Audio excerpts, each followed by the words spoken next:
ممد حیات است و چون برم آید مفرح ذات است. پس در هر نفسی دو نعمت موجود و به هر نعمت شکری واجب. هر اسا چتی خلی دا د الله جل شانه ځان ته نعمت دی، دې سره ژوند اوږدېږي.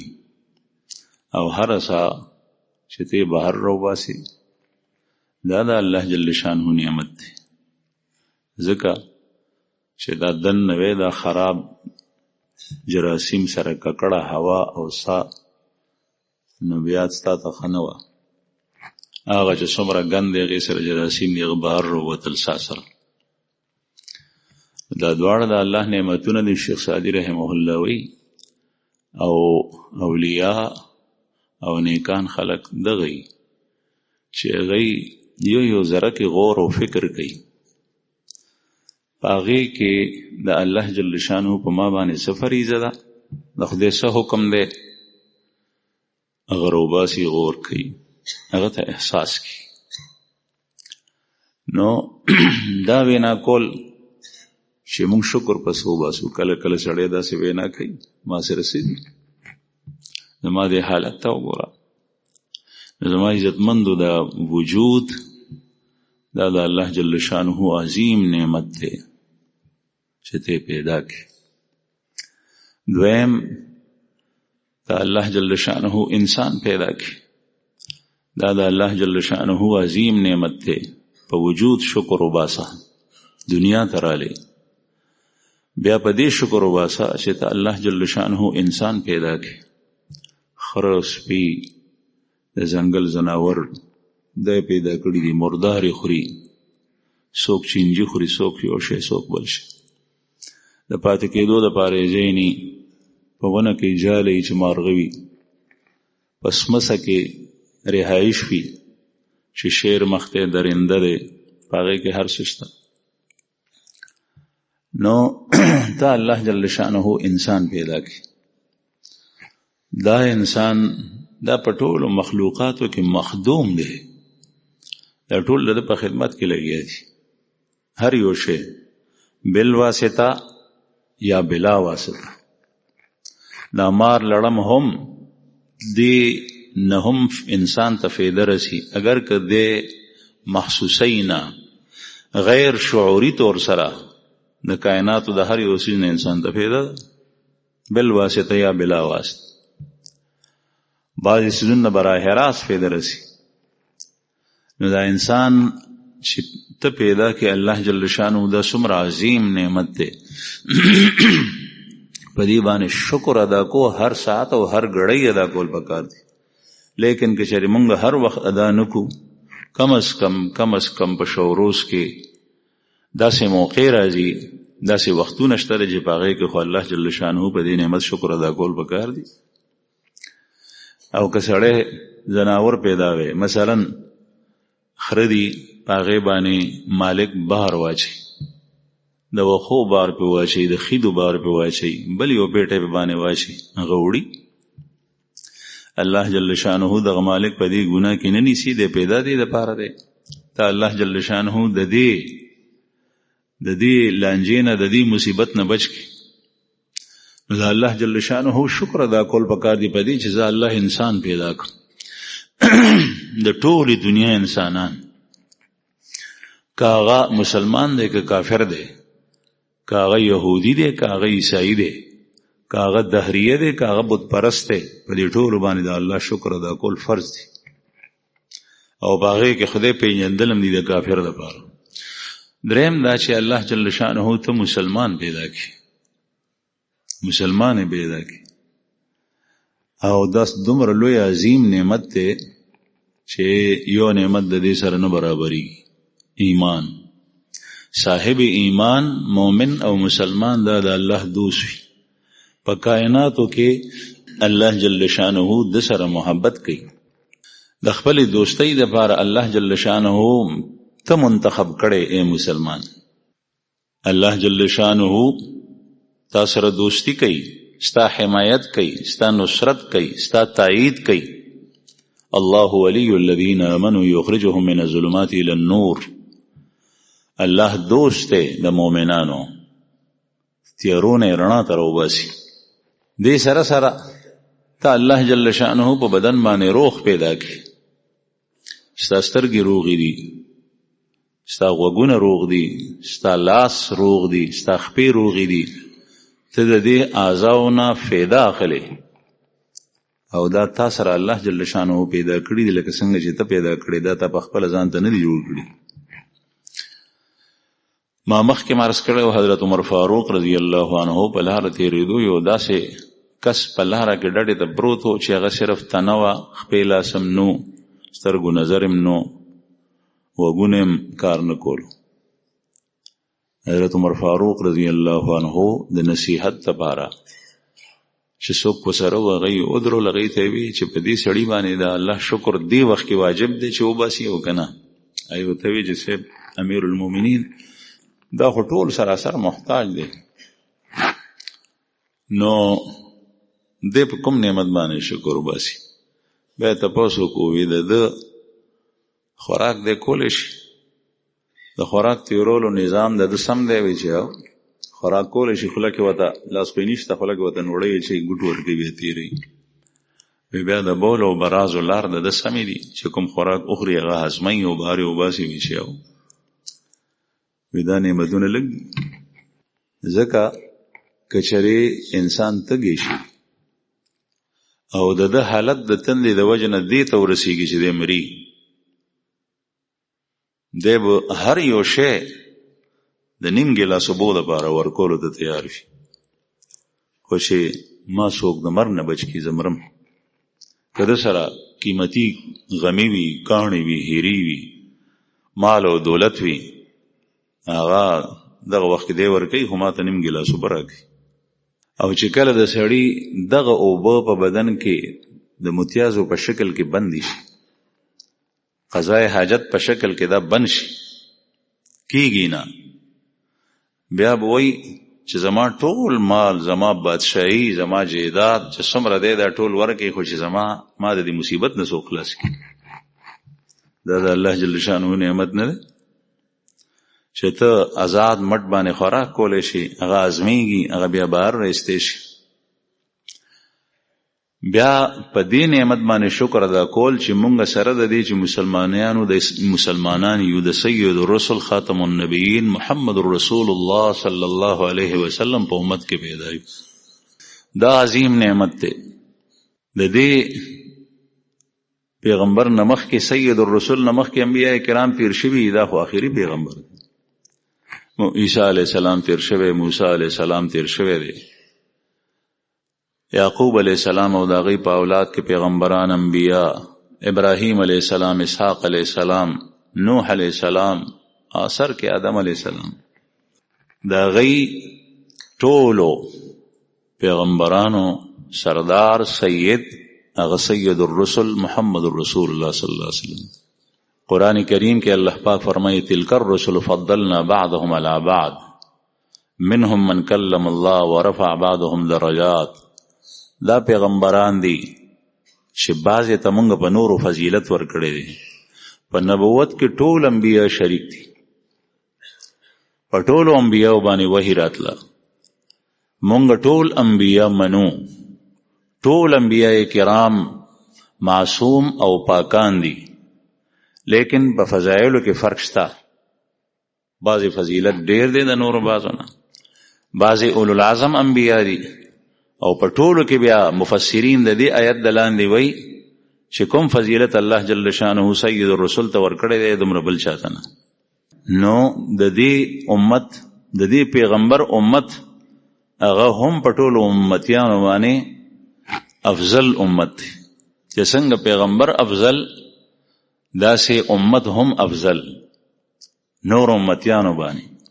امت یې د انبیاءو نه افضل نشي کېدی، انبیاءو ته نشي رسیدی، لیکن په نور امتیانو باندې افضل دی.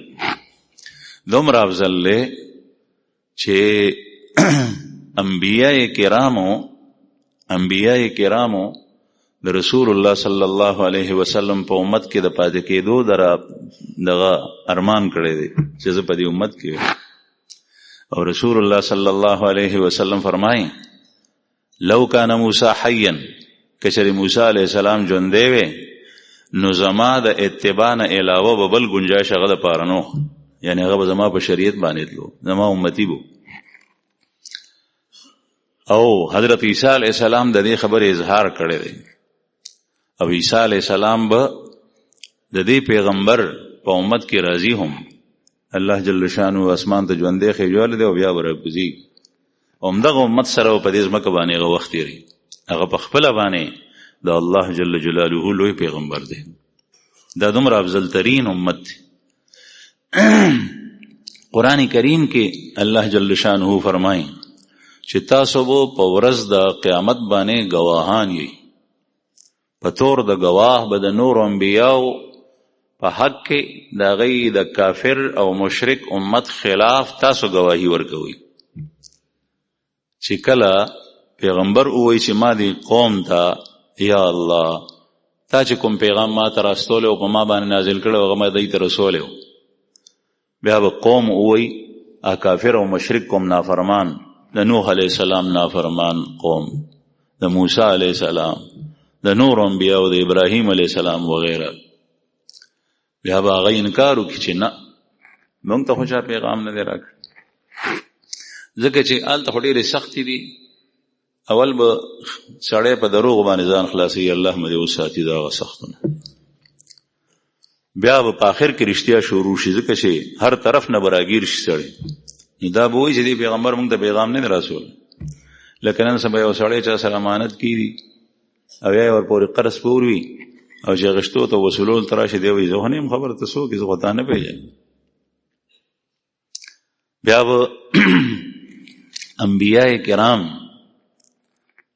د هغې د ګواه دپاره دا امت ګواهي ورکوي، او یا الله نوح علیه السلام ستا پیغام خپل قوم ته رسولی و، ابراهیم علیه السلام ستا پیغام خپل قوم ته رسولی و، دغسې څومره انبیاء کرام چې او امت بوي چې دا خو رستو راغلي دي، موږ نه رستو، دوی څنګه ګواهي ورکوي؟ ګواه خو هغې ته وایي چې هغه چشمدید واقع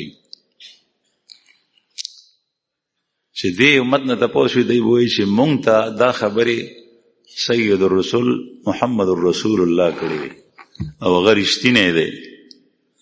الله پاک وایي چې ګواهي ټیک ده. دا ګواهي نن سبا انسان په دې شک کې دی، د یو چینی سره معامله کوي چې کومه خبره طی شي نو پیسې هم ورکي او په هغې معامله باندې ډېر ټینګ ولاړي، ځکه چې هغه وینا کړې ده، او الله چې کومه وینا کړې ده په هغې باندې دی نه ځي، هسې نه چې ته لو نه شي، تباه نه شي، چې د دې سړي د دې کافر د دې فاسق د دې بېدینه د دې ملحد لاس کمه پرېښو تباه نه شي. د هغه مني جهاز ټکټ اخلي، پیسې ورکړي چې په جهاز کې به ځې، که چا پرې نه خوښې دی د هغه مني، غټې غټې معاملې کوي د هغه مني، لیکن نه. نو دا امت به د سید الرسول په باره کې وایي چې موږ ته زموږ پیغمبر ویلي، قرآن کریم هر څه وایي، بیګا په دراو کې ختم شو 10 سپارې قرآن، ځای په ځای د انبیاء واقعه، ځای په ځای، او پر رسول الله صلی الله علیه وسلم باندې دا وحی الله جل جلاله راستولی ده، او دا الله نه بل څوک رښتیا نه وي. بیا په انسانانو کې د پیغمبر نه رښتینی بل څوک نه، سید الرسل بیا. نو دا امت به ګواهي ورکوي، دومره لوی اعزاز دی امت ته حاصل دی. موږ ته پکار دی چې موږ خپل حیثیت خو وپېژنو، زما حیثیت څه دی. د کور مشر چې ځان نه ماشوم جوړ کړي، د ښځې په مخ کې د بچو په مخ کې بد ښکاري، چې کوم د سړو کارونه یې هغه نه کوي. هغه ته پکار دی چې خپل حیثیت وپېژني، د خپل حیثیت مطابق هغه وخت تېروي. د ډلې مشر، د جماعت مشر، د قوم مشر، د ملک مشر، هغه ته پکار دی چې هغه د خپلې نه داسې خبرې نه روباسي چې په هغې پورې وړوکې لوی ټول خان دي، ځکه چې د هغې یو حیثیت دی، د خپل حیثیت مطابق هغه ته خبره کول پکار دي. نو د دې امت ته دا حیثیت الله جل شانه ورکړی. حضرت خزیمه ابن ثابت رضی الله عنه یو صحابي دی، دا هغه صحابي دی چې د دا خاص فضیلت دی چې د دې یوازې د یو کس گواهی د 2 کسانو برابر ده. زمونږ په شریعت کې په معاملاتو کې چې مدعی په چا باندې دعوه وکړي او 2 کسان گواهی ورکړي او هغه عادل وي، بالغ مسلمان عادل. عادل مطلب دا چې په غټو گناهونو کې ګکړ نه، نو د دې 2 کسانو گواهی معتبر ده. قاضي به د هغې گواهانو د شهادت لاندې د مدعی په حق کې فیصله کوي. لیکن که یو وي نو بیا نه. دا اعزاز صرف او صرف دغه صحابي ته حاصلو، حضرت خزیمه ابن ثابت رضی الله عنه، چې هغه زمانه کې بچرته معامله رااله د هغې نه پس چې کله دا اعزاز ورته الله پاک ورکو، بیا بس یو خزیمه گواهی ورکا په دې به فیصلې کېږي. او هغه داسې چې یو ځل رسول الله صلی الله علیه وسلم څاروی اغشتو، اوښې اغشتو، د یو عربي نه یو کس نه خبره وشوه. رسول الله صلی الله علیه وسلم ورته وفرمایل زه کور ته ځم او تا ته پیسې راوړم. مبارک چې څنګه روان شو، هغه سړی ورپسې رستو رستو را روان دی. یو کس ورته مخې ته شو، ورته وی چې هلکه دا څاروی خرڅ شوی؟ وی چې او وی په څو؟ وی په دومره. رسول الله صلی الله علیه وسلم چې وکتل سړی ایثار دی چې موقع ته لاړ، نو هغه سره خبره کوله، وی دا خو تا نه ما اغشتی دی، په سودا د پاسه سودا دا نه کېږي. نن سبا که یو سړی ډېرې ته ګوري او داسې وکړ نو د حرامو کې مبتلا شو. دومره پورې نبی کریم صلی الله علیه وسلم فرمایي چې 2 کسان په خپله کې سودا کوي نو ته به ډډې ته ولاړې، ته به هغې منځ کې نه رادانګې، چې پوهېږي چې دی راغب دي او خبره جوړېږي. او چې کله د هغې خبره جوړه شو نو جوړه وي، او چې جوړه نه شو نو بیا ته لاړ شو، ته ورته وایه چې ما ته یې په دې راکړه. چې کله یو کس د رشتې دپاره یو کور ته ځي، هغې راغب وي چې ورکړي، خو لا پکې وخت شته، ته به نه ځې، ته مالدار یې، ته صاحب منصب یې، ستا جیداد او مال ډېر دی، هغه کس باندې هغه رشته ګډوډه کړي چې څو پورې د هغې خبره سر ته رسېدلې نه، خلاصه شوي نه. او چې کله جوړه شي بیا د هغې نه پس نن سبا مخکې به په پښتنو کې په دې علاقه باندې کویدن چې کوم دی نو دا د نکاح مساوي و برابر و، بحث خبره وشو. ځکه په نکاح کې ویلی کېږي ما درکړي وه، درکړي مې ده، چې کله تا اغوستي وه هغه وخت کې ما درکړي وه. نو ما یو خبره زه مسلمان یم، زمونږ په دې علاقه کې زمونږ د مشرانو نه دغه ټکی را روان دی، دا په دې وجه باندې. اوس داسې واقعات ډېر زیات پیښېږي چې ورکړي رشته نکاح جوړېدو والی واپس جنۍ وایي زه دا خاوند نه کوم، مور پلار د هغې په سر باندې ودرېږي، ځکه چې دی خو د دین نه واقف نه دي. د دې مثال او د یو بېدینه مثال هغه دې وخت کې یو شان دی، دی هم په دې نه پوهېږي چې د الله رسول څه وایي، شریعت څه وایي، هغه هم نه پوهېږي، هغې خو په ایمان نشته.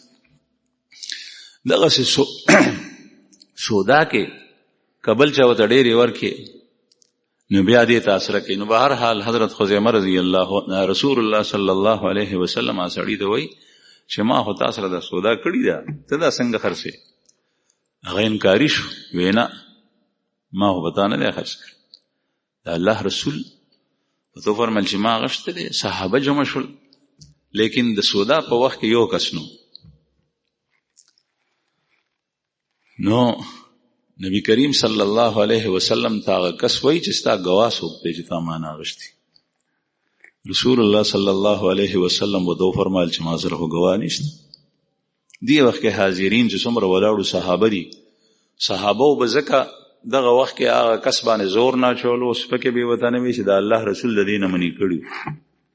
نن سبا د پرې جنبې د پارټۍ د لیډر د وجه نه کوم ناروا کارونه کوي، په بدو کې مرګرتیا.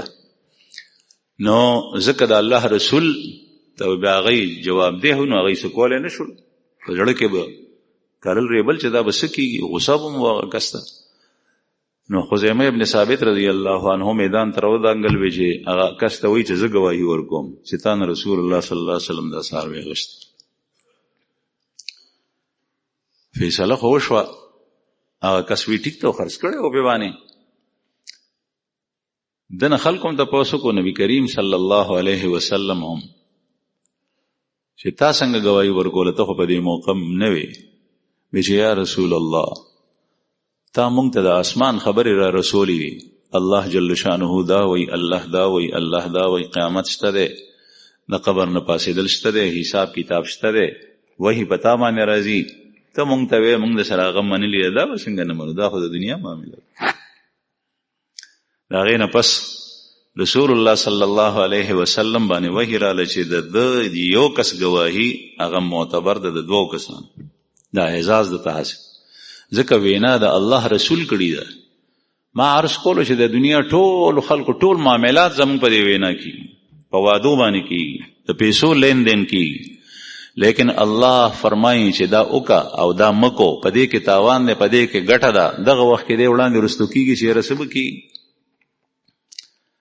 نو زما عزتمندو د الله جل شانه په دې امت باندې ډېر لوی فضل دی، کرم دی چې په نور امتیانو کې به دی جنت ته هم مخکې ځي.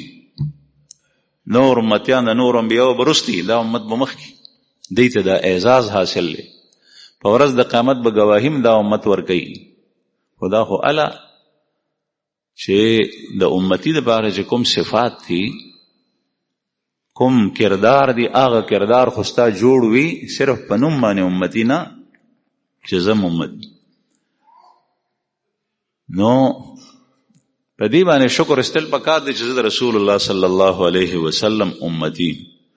بیا تاسو د دین اسلام هر حکم وګورئ، کوم سکون، کوم اطمینان قلب چې صاحب ایمان ته مسلمان ته حاصل دی، دا بل چاته نه. او په شرط د دې چې دی د هغې خپل ایمان او اسلام نه فایده والی.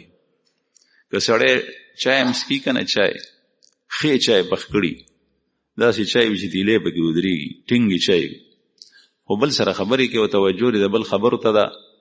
هغه پیالۍ چای ته اوس کلی یو دوه درې پیوانې پوه نه شي چې څو پورې هغې د توجه ني، چې چا سره خبرې نه کوې هغې ته توجه یو ګوټه خلي، خوند ته خلي، او د الله شکر په آخر کې ادا کړي، اوس یې مزه درک. دغسې مونږ د اسلام په قدر نه پوهېږو، د هغې احساس مونږ سره نشته. الله جل شانه دې مونږ ته د دې عظیم نعمت قدر نصیب. ما عرض دا کول زما عزتمندو چې د دنیا کې په مونږ باندې د الله جل شانه نعمتونه دومره دي چې غشمیر کې نه راځي. وَإِن تَعُدُّوا نِعْمَةَ اللَّهِ لَا تُحْصُوهَا. او په هر نعمت باندې د الله جل جلاله شکر ادا کول دا واجب دی. کم از کم بعضې حالاتو کې او بعضې وختونو کې یا د الله جل شانه د بندګۍ ادا کولو سره خو شکر د الله جل شانه ادا کا. دا مسته چې مسلمانان راشي د جمعې ورځ د جامع مسجد ته رالل، الله جل شانه ته سجده لګوي، دا د الله جل جلاله د شکر اصطلاحي طریقه ده. د الله جل شانه شکر مسلمان ادا کوي. په دې ټولو نعمتونو باندې دا احساس کوي، په کردار په عمل باندې شکر، عبادات په ژبه باندې شکر، په زړه باندې شکر. دویم شی چې په چا کې پیدا شو نو دی پوره بنده جوړېدی شي، هغه صبر دی. صبر قرآن کریم کې الله جل شانه فرمای ان الله مع الصابرین. الله جل شانه صبر کوونکو سره دی. زی په زی د صبر تذکره. او د دې رمضان مبارک میاشتې په باره کې رسول الله صلی الله علیه وسلم په یو طویل حدیث کې فرمایي هو شهر الصبر، یہ صبر کا مہینہ ہے. دا صبر میاشت، په دې کې صبر زده کېږي. دا صبر څه شی دی؟ دا بندگی ټوله صبر ده. بس یو سړی دی نن سبا د دې صبر خلاف چې دا د ایمان او د اسلام او د مسلمان لپاره عظیم کار دی او رکن دی د بندګۍ، د دې خلاف ټوله دنیا کې شیطان او د شیطان ملګری پروپاګاندا چلی په مختلفو طریقو سره. نن سبا خو داسې طریقې لاس ته راغلي دي چې په هغې باندې ډېر آسان ده، په میډیا، سوشل میډیا، موبایل وغیره باندې، چې اے انسان ته آزاد یې، ته په وینا کې آزاد یې، په عمل کې آزاد یې، په کړوړو هر څه کې آزاد یې. دې پسې شاته فلسفه دا ده چې ته آزاد یې چې ته د الله د حکمونو نم آزاد ته د رسول الله صلی الله علیه وسلم د سنت او طریقې نه هم آزاد نو هغه خو به آزاد وي هغه خو کافر دی هغه خو لا مذهب دی هغه خو بت پرست دی هغه مجوسی دی هغه دهریه دی هغه خدای نه مني ته مسلمانانو دغه په خبرو کې څنګه راځي چې زنانه واوري نو هغه موي چې زه آزاد یم د خاوند سره جګړه او سړی واوري نو هغه موي چې زه آزاد یم حالانکه هغه کافر ځان په زنجیرونو زولنو کې بند کړی دی هغه قیدی دی او مسلمان آزاد دی ځکه چې هغه د نفس او د خواهشاتو په زنجیرونو کې تړلی دی نفس ورته وایي چې دا مکو دا وکړه بس هغه مني دا لطیفه مورد الماشومان لطیفه ده و یو باچا و وزیر په خپل کې اختلاف شو باچا ورته وایي چې زما وزیر ورته وایي چې صاحب ډېر خلک داسې دي چې هغه د ښځو مني بادشاه ورته وایي چې نه وایي چې زه ته تجربه وکړه بادشاه خلک راوغوستو چې څومره رعایا یې وه هغوی ته یې وویل چې کوم خلک د ښځو مني نو هغه دې میدان کې ودرېږي او چې کوم د ښځو نه مني هغه دې میدان کې ودرېږي نو ټول سړي په هغه میدان کې ودرېدل چې کوم د ښځو منونکي وو دی بل میدان کې صرف یو کس پاتې شو یو په دې کې ودرېدو وزیر بادشاه ته وایي چې وګوره اوس بادشاه وخندل خو حیران شو هغه وایي چې دا یو سړی څنګه ولاړ دی هغه یې راوغوسته ورته وایي لکه ته دې میدان کې ولې ولاړ یې وایي چې صاحب ما ته ښځې ویلي چې دلته ودرېږه نو هر ځای کې د نفس منلی کېږي هر ځای کې ادې وایي زه آزاد یم که هغه کار په معاشره کې بد لیدی شي که خلک ورپسې شپیلي وایي تاړي غږوي خو نفس ورته ویلي چې بربنډ ګرځه دی بربنډ ګرځي او چې بیا ورپورې څوک وخاندي نو بیا پې بد ګڼي نو دا د نفس غلام دی او مؤمن مسلمان هغه د نفس نه دی غلام د مخلوق نه دی غلام هیڅ چا نه دی صرف د هغه ذات غلام دی چې چا پیدا کړی دی د هغه غلام دی بس نو عرض مې دا کول زما عزتمندو چې صبر دې ته ویلی کېږي چې ته د نفس نه منې باس د نفس خلاف کې دې ته صبر وایي تاسو ګورئ په روژه کې دغه د نفس خلاف کېږي سبا راختونه تر نور پرې ودو ګوري الله جل شانه بغیر د مربی انسانی شکل کې بغیر د ممرن چاته تمرین کوونکي چې تاسو څو ټریننګ درکې الله پاک ستا تمرین کوي تاسو صبر کوي چې صبر داسې کو کور کې بهر یوازې په جمع کې جماعت کې په بازار کې ستا د څښاک نه صبر دی نفس ته تقاضا کوي چې اوبه ته ورته وایي چې نه ازادي دې ته وایي زه ستا نه منم نفس دې وایي چې خوراک ته ورته وایي چې نه نفس دی وایي چې خپل جنسي خواهشات تکمیل وکړه ته ورته وایي چې نه الله جل شانه حرام کړي دي بند دي نه کوم او دا د سحر نه تر ماښامه پورې او کله کله چې کوم دی نو دا ورځ 15 ګنټې شي 14 ګنټې 14 ګنټې 12 ګنټې بیا په هغې کې ته دغسې کوې نو دې کې صبر زده کېږي بیا د صبر زما عزتمند 3 قسمه دي 3 قسمه دي د صبر مونږ خو صبر دی ته وایو چې سړی د هغه زړه خفی مثلا څه حادثه ورته ورسېده یا یې څوک مړ شو دی وایي چې چغې مې وویستې څوک ورته وایي چې نه صبر کو لیکن د صبر 3 قسمه دي شرعاً الصبر على الطاعة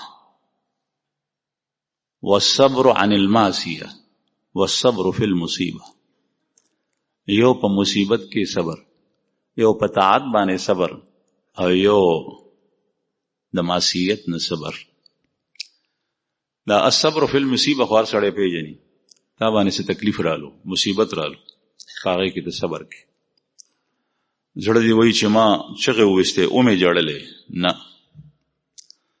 زړه دی وایي نفس دی وایي چې ما په دې ژبه باندې هر څه وویلې خو نه ته به دا ژبه داسې نه استعمالوې چې الله جل شانه د ناراضي شي که تا داسې استعمال که چې الله پې ناراضه کېږي نو دا د صبر خلاف ده لکه زنانه قبر سره ناسته وه د رسول الله صلی الله علیه وسلم په زمانه کې زوی مړو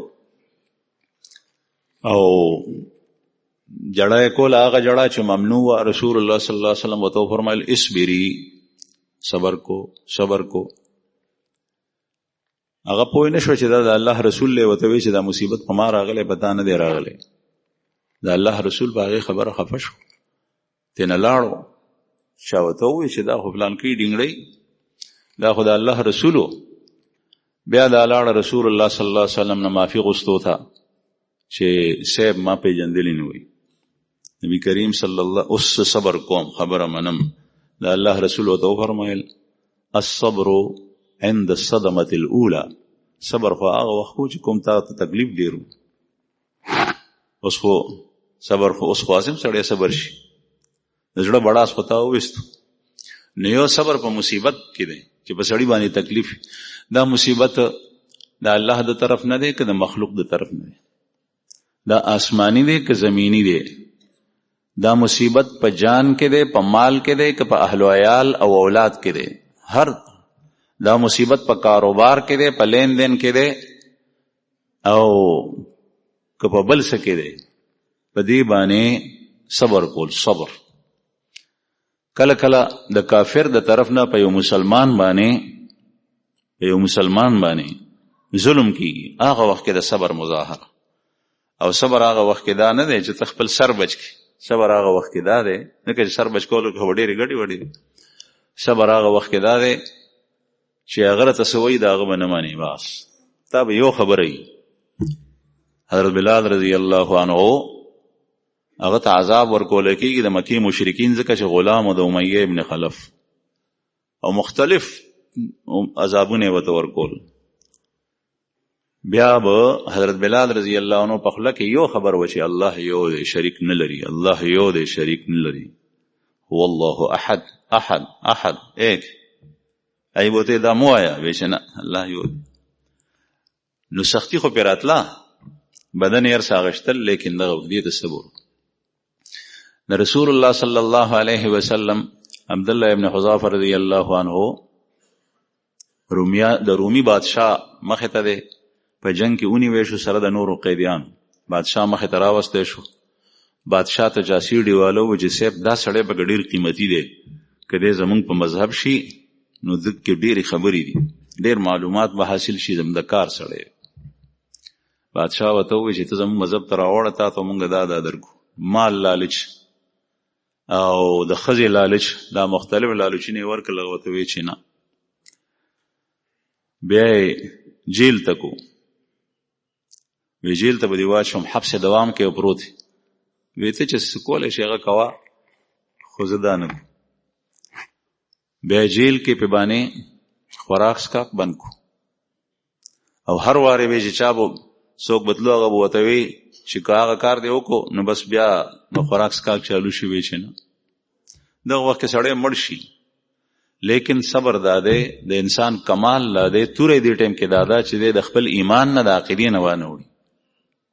الله جل شانه زر چې کوم تعلق ته هغه پاتې نشي. به وته خنزیر او شراب مخه تکل چې کله ډیر نهره به تیر شو. نو دغه صحابي وای چې دې ټیم کې خو ماته د خنزیر خوړل رخصت شته چې زه دومره وخورم چې د زه په باندې د مر نه بچ. دغه شراب هم، لیکن که چېرې زه دا کوم نو دا خلک به راباندې خوشحال شي چې وګوره خنزیر حرام دی، هغه یې وخور. ما صورت یو شان دی، دی به بل شان جوړ کړي. نو د هغې وجې نه یې هغه هم ونه خوړو. حالانکې قرآن کریم کې الله پاک د مردارې په باره کې او په هغې باندې مفسرین او اهل علم هر حرام قیاس کوي چې کله اضطراري حالت ته انسان لاړ شي نو رخصت شته. فمن اضطر غیر باغ ولا عاد فلا اسم علیه. چې کله سړی انتهایی اضطراري حالت ته ورسیږي خو زړه نه غواړي او تجاوز نه کوي د حد نه، دومره وخوري چې دی باندې د مر نه بچ کېږي، فلا اسم علیه، بیا د ګناه نشته. لیکن عبدالله ابن حذافه رضی الله عنه دا منقل دی ته وایي صبر. بیا یې راوویستو، بیا ورته وایي چې هغه لالچ اوس هم شته، هغه دا در کوم، بلکې زه تا په حکومت کې خاص کس مشیر خاص جوړوم، رشتم در کوم، لورم در کوم، خو ته زمونږ مذهب ته راوړه. وایي چې نه صاحب، بیا ورته کړی سور کو د تیلو په اور باندې کېښو. هغه زمانه کې چې به سوځولو په تیلو کې به غورځولو. وی چې دا تیل سره کېږي په دې کې دی اچوم، کله دې خپل دغه نه اوړې نه ورته چې ته څه کولی شې ستا لاس ازاد دي. یو ملګری د هغې وام چولو هغې ته او دی په قطار کې ودرولی و او هغه ته یې کتل. دې سره سړی نور ګبرو شي. ډېر ښه خلک پای استقامت د هغه ګډې وړي شي. لیکن عبدالله ابن حذافه رضی الله عنه ته بیا ووی چې دې کې دې غورځو، نو دې سترګو نه اوښکې لاړې. نو هغه کس چې کوم جلاد و هغه بادشاه ته وایي چې صاحب دې خو جاړي. وی دې معلومه شوه چې خپېمانه شو واپس یې شرای وستو. بادشاه ورته وایي چې زما اوس هم په تا باندې ترس رالو، ټیک ده ته اوس مرې، اوس هم دا د چوټ در کولی شم، خو خبره زما هماغه ده. دی ورته وایي چې صاحب تا زما د اوښکو نه دا فهم کا چې زه د مرګ نه ویرېدم. حالانکې داسې نه ده، بلکې زما د سترګو نه چې اوښکې لاړې نو دا د دې وجې لاړې چې زما په دې بدن کې یو ساه ده او دا هر څه چې زه اوس برداشت کوم دا د الله دپاره، او زه چې اوس مړ کېږم نو د الله دپاره مړ کېږم. زه دا غواړم چې زه د الله جل شانه دپاره زما په بدن کې ګڼې ساګانې وي. زه مړ کېدی ژوندی کېدی، مړ کېدی شهید کېدی ژوندی کېدی، شهید کېدی ژوندی کېدی. رسول الله صلی الله علیه وسلم ارشاد فرمائی، بخاری شریف کے حدیث تھی، لوددت ان اقتل فی سبیل اللہ ثم احیا ثم اقتل ثم احیا ثم اقتل ثم احیا ثم اقتل. سلور ذل فرمائی میں اس بات کو پسند کرتا ہوں کہ میں اللہ کے راستے میں قتل کیا جاؤں، مارا جاؤں، شہید کیا جاؤں، پھر میں زندہ ہو جاؤں، پھر شہید قتل کیا جاؤں، پھر زندہ ہو جاؤں. قتل شم بیا ژوندی شم، بیا قتل شم، بیا ژوندی شم. دغسې دا صحابو ته رسول الله صلی الله علیه وسلم دا ښولي. صحابه داسې خلک چې هغه رښتیا ومانو کې مسلمانان د رسول الله صلی الله علیه وسلم په ارشادات عمل. بادشاه پوه شو چې دی خو اوړي نه، نو چې دی مړ کم نو زه به څه کوم. ورته یې وایي چې یو کار وکړه نو بیا دې پرېږدم، وایي زما د تندې ښکل که. دا د روم بادشاه دی کافر. عبدالله ابن حذافه ورته وایي چې ما به پرېږدې یوازې او که دا ملګري مې راته پرېږدې. که ملګري مې پرېږدې نو بیا کوم دا کار، ځکه چې پوه شو چې دی که نه کفر دی نه شرک دی نه پیغمبر پرېښولي هېڅ هم پکې نشته. دا مردار که ښکل کم یو لږ ساعت دپاره نو څه وشو. نو هغه ورته وایي چې ټول پرېږدم. نو هغه بادشاه یې ښکل کو او ټول ملګري را خلاص کړل. مدینی منورې ته راغلل. حضرت عمر رضی الله عنه، عمر فاروق امیر المؤمنین دور خلافت، هغې ته پیشګي اطلاع تلي وه د دوی د واقعاتو. هغه ورته د مدینې منورې نه سره د مشرانو بهر راووتو او ولاړ دي انتظار یې کوي چې دوی رالل. عمر فاروق رضی الله عنه امیر المؤمنین خلکو ته ووایي چې یو کس د عبدالله ابن حذافه تندې ښکلوي، یو کس، او زه خپلم ښکلوم. امیر المؤمنین دی، خلیفه ثانی دی، په دې امت کې دویم افضل ترین شخصیت دی. او د عبدالله ابن حذافه رضی الله عنه چې هغه یو عام صحابي دی، د هغه تندې ښکل کو په دې باندې. عرض مې دا کول زما عزتمندو چې دې ته وایي صبر. الصبر فی المصیبه. یو دی الصبر عن المعصیه، په معصیت نه صبر، د ګناه نه صبر. نفس تاوی چې دا ګناه او کزناو کتوي نه، دا غي نه صبر. نفس تاوی چې نشاو کتوي چې نه، صبر. نفس تاوی چې شراب اوس کتوي چې نه. نفس تاوی چې دا سود واخله توي چې نه اخلم، ځکه چې الله دا الله رسول منی کړی دا، صبر. نفس د توي چې رشوت واخله توي چې نه. نفس د توي چې دا حرام مال له خیر دې څه چلو شو سوکوین نه معاملہ کله وته دام وای. دا شیطان خو ډیر چالاک دی، بیا توبه وبس خیر دا وک بیا توبه وبس. د توبې په بنیاد باندې ګناه کول دا ډیر لوی ګناه ده، ګناه د پاسه ګناه ده. یا توبې مطلب خدا دی چې ته نفس خطا کړي، ګناه دې کړي دا، ګناه ده نشوي دا، اوس په اخلاص سره توبه وباسي. لیکن دا نه چې زه ګناه کوم بیا برسته توبه وباسم. نو د دې ټول نه صبر، د غیبت نه صبر. زړه دې غواړي چې اوس موږ دوه کسان ناسو د فلان کی خبر را پرې باسو او داغه متعلق داغه بد وایو، نه صبر. دا روزه هم دغه خی لکه څنګه چې اوبو څښلو ته زړه کېږي ته صبر نه نسکه. د نفس خلاف کول دا د هرې ګناه نه ځان ایسارول دا صبر دی. دا صبر ذکر خو رسول اللہ صلی اللہ علیہ وسلم فرمائے هو شہر الصبر، یہ رمضان صبر کا مہینہ ہے. والصبر ثوابہ الجنہ، اور صبر کا بدلہ جنت ہے. صبر دومره معمولی شی نه دی، هغه د انجام په لحاظ سره د هغې بدله جنت دی. خو د هغې معنا پیژندل غواړي چې صبر وایي څه ده. بل الصبر علی الطاعه، په طاعاتو باندې صبر کول، طاعاتو باندې صبر کول.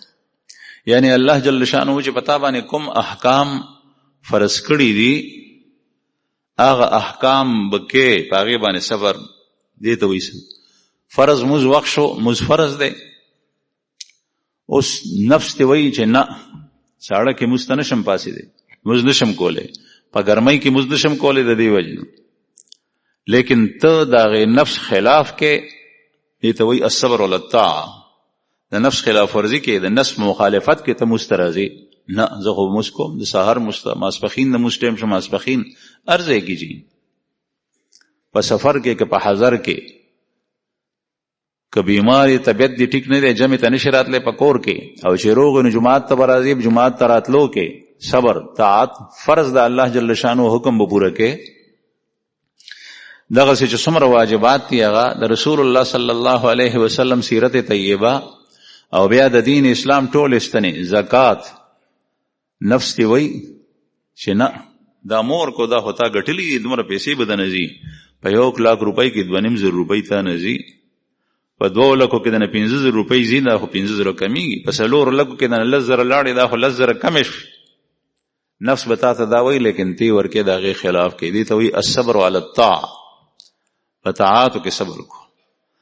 نفس د توي چې حج کول ګران دی او پیسې هم پیډيري زی 14 لک روپۍ په باندې زی لیکن تا حج نه دی کړي حج در باندې فرض دی هغه حج وکې نفس کې د سمره وای ته وای چې نه دواړه سيزونه دي پکې هم پکې مشقت ته ځکه علما وای چې مزدا سي عبادت ته چې پای کې سره مشقت ته مالی خرج پکې نشتا روزه دا سي عبادت ته چې پای کې مشقت ته بدني او مالی خرج پکې نشتا او زکات دا سه عبادت ته چې هغه کې مشقت نشته صرف مال ورکول دي او حج دا سه عبادت ته چې هغه کې دواړه دي.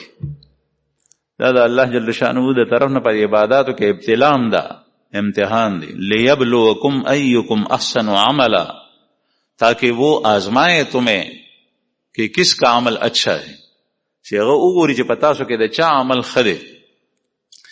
نو الصبر علی الطاعه بیا د رمضان مبارک میاشت ټول کال تیر شو ته چې د شپې نه پاسې للې د رمضان مبارک میاشت دا خاص د عبادت میاشت دا د الله جل شانه میاشت دا صرف او صرف الله ته خاص پښمنی پاسه تهجد وکتا ته نفس وای چې نه د 12 رکعات تهجد بوس بیل کې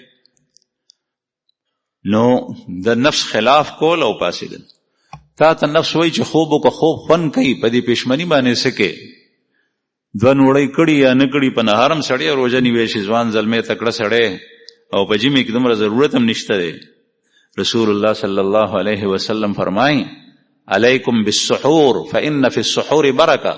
پښمنی خامخا کوي ځکه چې په پښمنی کې برکت دی. بعض خخ خلق پوی خلق هغه په دې باندې دا فرض نه دی نهار باندې روزه نیوي شي لیکن رسول الله صلی الله علیه وسلم طریقه او سنت دي. دا الله رسول ستانه زیات په دې نس باندې کانه کې خوښ شو او لګو توند سره روزي نیوي شي لیکن رسول الله صلی الله علیه وسلم پښمنه کړي دي امت ته به تعلیم دي. نن سبا الټه معاملې یو خدای چې په عبادت باندې شپرونه کې بعض خلک په غب شپ باندې په فضولیات باندې د رمضان پشپکه دا کم وی الحمدلله مسلمانان دا څه نه کوي لیکن بعض کس پکې دا سیم وي چې هغه پښمنی وخت شو ټول شپه په بس باندې تیر کنه دغه وخت کې کوم دینه دی به ودی شي د پښمنی ونه کی او په نهر باندې روزه کی ځکه چې نفس دې ټیم کې وای چې دا خوب ډیر خون کوي خوراک دومره خون نه کوي لیکن ته وې چې نه د الله رسول پښمنی کړي دی او رسول الله صلی الله علیه وسلم فرمایي د نفس خلاف کول دې ته ویل کېږي الصبر علی الطاعه. دغسې مز، روژه، زکات، د قرآن پاک تلاوت، قرآن کریم د زده کړی دی، په ناظره دی ویلی دی، حفظ دی کړی دی. پکار دادا چې ته قرآن پاک تلاوت کې ټول کال کې ټول عمر کې لږ کوه، ډېر مه کوه، خیر دی. 10 سپارې نشي ویلی 3 وایه، 3 سپارې نشي ویلی 1 وایه، 1 سپاره نشي تلاوت کولی 1 سپاره کو. که 1 سپاره هم نشي کولی د کال معمول جوړ کا چې یو پاو وایه خو وایه. زمونږ اکابرو، اسلافو، ائمه، مجتهدینو، اولیاءو د امت اکابرینو، صحابو، تابعینو، هغوی به ډېر ډېر تلاوت کولو. ته لږ کوه، خیر دی، خو کوه. قرآن کریم د رمضان سره خصوصا خاص تعلق. تا ته دا نفس وایي چې نه تنګېږي، بیا موږ چې تلاوت کوو نو دلته کې قرآن پاک پروت دی، بعضې چې کوم ښه سړی دی قرآن کریم کولاو دی، او دلته کې ټلیفون د ده عام دی چې څه وخت د چا ټلیفون راشي نو هغه اوچتوي. د دې مطلب دا شو چې دا اورېدل ضروري دي، او دا خیر دی که په منځ کې منقطع شي. یعنی د قرآن پاک تلاوت ته د دنیوي خبرو د فضولیاتو د پاره او د دیګن د پاره، او قرآن لاندې دی او د آله د پورته نیولي د غوږ سره په هغې باندې خبرې کوي. او کله دا خبرې په دې روژه کې ما وکتل نیمه ګنټه خبرو کې لګېږي، نیمه ګنټه خبره خو چې سړی کوي، یو عقلمند سړی وي، هوښیار، هغه خپل مافي ضمیر اظهار په یو خبره کې وکړي، بس دې ختمه شو. आधा घंटा 45 मिनट मुसलसल मोबाइल पे बातें हो रही.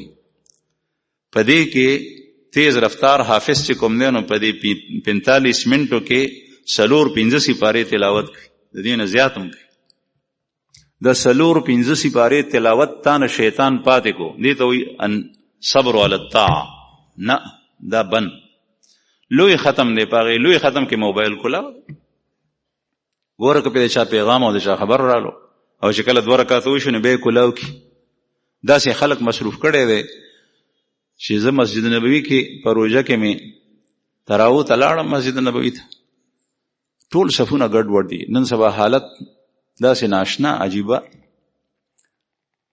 मानियत तड़लो देखो हमरा सारा कस नास्ते पर मोबाइल के देखो हम नास्ते माई दी बोस पास शुस्ब पासी यो रकात मशवगा बल रकात मशवगा ये मोबाइल प्रेनो लजड़ में तुम रसख खपश हो द्वाड़ो तमें खबरी होगी हालांकि आल तो खबर कोलम डेर ग्रान कार देना सब माँ होता है तासु तराऊ ता चित्त दी की लगी है न खुदी से न पासा कोर के चिकुम जे के पाते की या खजे के दाको दिल तरा अगले जुमात तय न प जुमात के हो چې څنګه د طاعت اجر ډیر دی نو دغه څنګه د معصیت او د ګناوال هم ډیر دی بیا په مسجد نبوي کې په حرم شریف کې ځکه زموږ علما وایي چې حرم شریف کې یو مز یو په یو لاک دی او بیا حضرات په دې باندې قیاس کوي چې یو نیکی یو په یو لاک تا لیکن دغه څه کې چری چا ګناه په حرم کې وکنو غ ګناه ډیر غټه نو په جمعات کې تناسته قران پاک کولاو کړه دی بیا ته باغې باندې موبایل دا د نفس ملګرتیا ده د نفس خلاف دار چې دا موبایل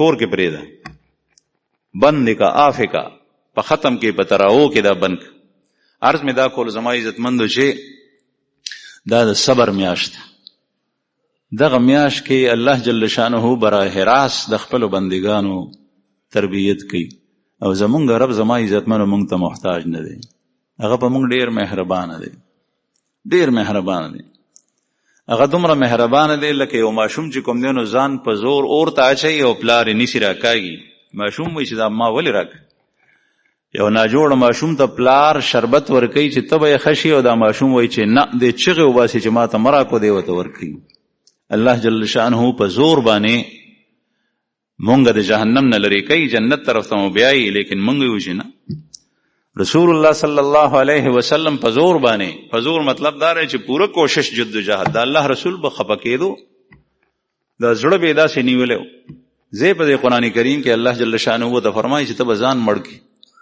چې دې امت پسې دومره خفګان کی او رسول الله صلی الله علیه وسلم یو حدیث مبارک کې فرمایي چې ستاسو او زما مثال داسې دی لکه په ځنګل کې یو سړی اور بل کړی د تودیدو د پاره چې د پیزان ګرم کی یا رڼا د پاره چې څنګه اور بل کو نو د حشرات الارض میږي کیړي د دنیا پتنګان غټول راشي هغه اور چې څنګه او ویني نو هغه د ځان غورځي او دغه کس چې کوم دی نو یو شی په دې لاسونو اخوا کوي چې د اور ترانشي لیکن دا بیا راځي واپس دغسې زیم او تاسو چې تاسو په ګناه کې مبتلا کېدل غواړئ، ځان اور ته اچول غواړئ، ځکه چې ګناه اور دی، جهنم دی.